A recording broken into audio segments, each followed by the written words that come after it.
There is a reverence for these trees that has been growing steadily. I have a newfound appreciation for redwoods that I couldn't believe is growing deeper and deeper even as we continue on this journey. My name is Jane Kim. I am the creator of Inkdwell Studio, which explores the wonders of the natural world through art. My name is David Cowman. I'm the Director of Land Stewardship for Sempervirens Fund.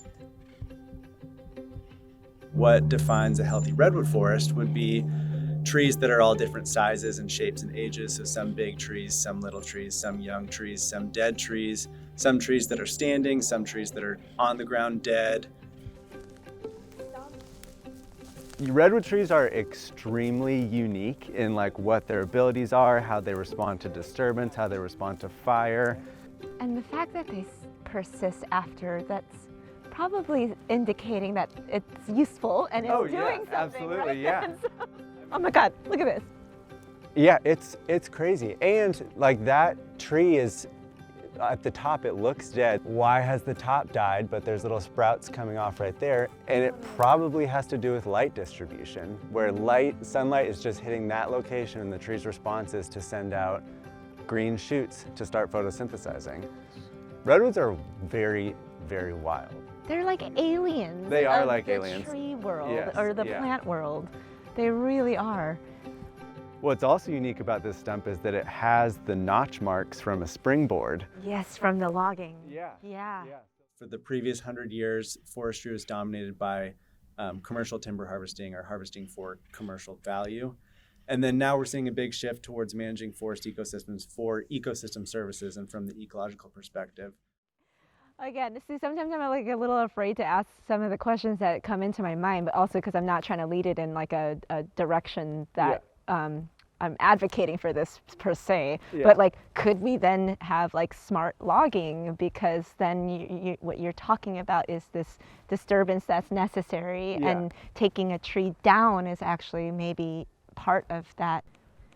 Well, we fundamentally changed the world in a lot of ways, Yeah. but in kind of two distinct ways that come to mind currently. One is clear-cut logging is essentially an unprecedented disturbance for redwoods, and I'm sure for a lot of ecosystems, but specifically for redwoods. So having wholesale clear-cut logging of the Santa Cruz Mountains presented a disturbance that the system Was likely had never dealt with, at least not in a long time. Right. And then the other is fire suppression. Yeah. So we did this brand new disturbance that the forest had never seen, and then we removed the one disturbance that it had been equipped to deal with. Oh my God. Yeah, so we're dealing with kind of a forest type and a distribution of redwood trees that is not, I don't want to say natural, but it's different than the previous 10 or 11,000 years. So yes, we as humans have made mistakes in the last 100 or so years, and we will probably continue to make mistakes in the next 100 or so years.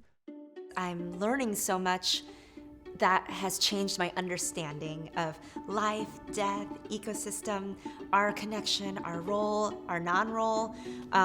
It's ripped wide open.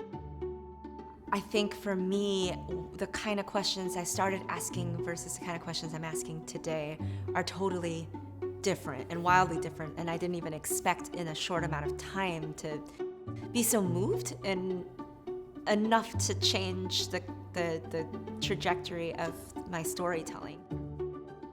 Anybody who can speak definitively about kind of a management decision or really about anything in the forest is either being disingenuous to themselves or the person they're talking to.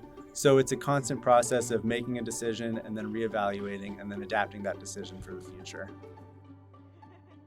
Yeah, so this is our stump, and honestly, before we did cut it down, there were two things about this stump that were particularly interesting. One is this huge fire scar, and the other was that there were all these surrounding smaller trees just like this. So in collecting the round, we suspected that the tree itself might still be living, but I don't know if any of us were prepared to find out that the stump itself was actually still alive and still growing. I didn't even know that was possible.